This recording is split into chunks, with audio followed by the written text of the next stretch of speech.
Palaisipan ngayon para sa pamunuan ng Bureau of Immigration o BI kung paano nakalabas ng bansa itong akusadong si Cassandra Leong. Kung matatandaan, una nang kinumpiska ang passport ni Ong matapos siyang masangkot sa iligal na operasyon ng Pogo sa bansa. TJ Mendoza sa balita. Cassandra Leong is outside the country already.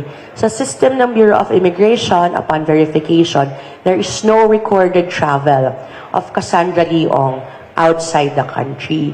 And we find it very,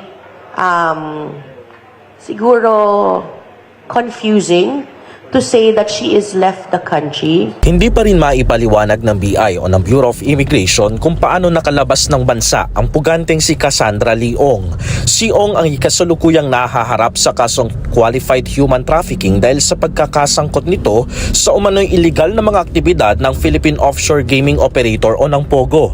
Ayon kay Bureau of Immigration spokesperson Dana Sandoval, walang passport si Ong dahil nakumpiska na ito kaya't nakakapagtakang nakalabas ito sa bansa. Noong November 24 naman naglabas ng kautusan ang Pasig Regional Trial Court na ikansela na ang pasaporte ni Ong. Walang bansa na tatanggap sa kanya if she doesn't have a passport. If she doesn't have a passport, she won't be able to transfer from one country to another.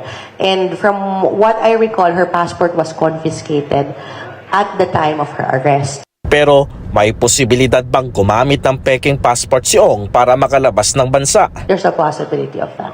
Pwede yan. Kung siya ay halimbawa, naalala mo yung ginawa niya before? The backdoor? Wala raw jurisdiksyon ng BI sa mga backdoor ng bansa o yung mga lugar na hindi formal ports kagaya ng airport at seaport na rehistrado sa ating bansa.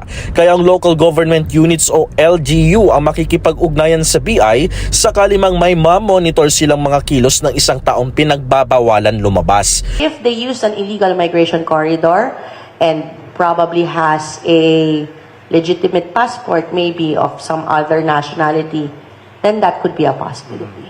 Maging si dating presidential spokesperson Harry Roque, hindi raw sakop ng jurisdiksyon ng immigration pero kinakausap na ng BI ang mga counterparts nito sa ibang bansa para malocate o matunton ang lokasyon ni Roque. TJ Mendoza para sa mata ng Agila, matatag, matapang, matapat.